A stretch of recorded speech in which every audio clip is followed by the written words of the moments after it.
The hidden history of Jack and Jill. The Grand Palace and the Starving People. The year is 1774, and France is ruled by King Louis XVI and Queen Marie Antoinette.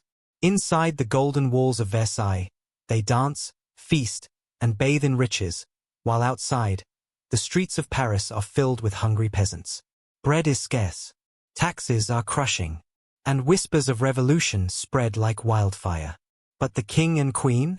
They live in a world of perfumed halls and crystal chandeliers, blind to the storm that is coming.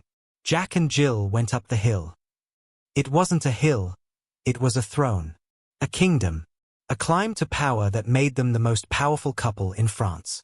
But power, like a hill, is easy to fall from. A kingdom in crisis. The people are desperate.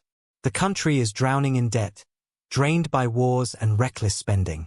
So what does the king do? He raises taxes to fetch a pail of water. But water, in this story, is not just water. It is control, money, survival. The king is trying to hold his kingdom together, desperately gathering resources, trying to calm a nation on the brink of chaos. But the people will not be silenced. The fall of the king. The French Revolution erupts. The Bastille falls. The streets of Paris echo with the chants of freedom. The monarchy, once untouchable, is now a prisoner of the people. And then comes the guillotine.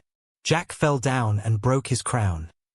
January 21st, 1793, King Louis XVI, once ruler of France, is led to the scaffold. The blade falls.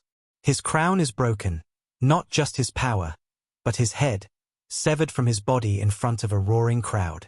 And Jill came tumbling after. For a moment, Queen Marie Antoinette remains. Alone. Powerless.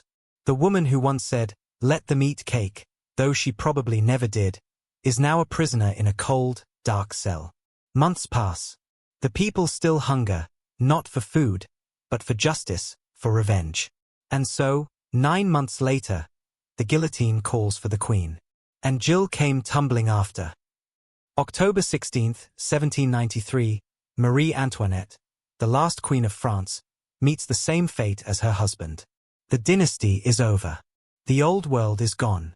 And the revolution marches forward. A rhyme or a warning. But the story doesn't end there.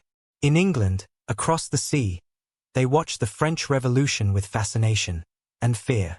They do not mourn the fallen king and queen. They mock them.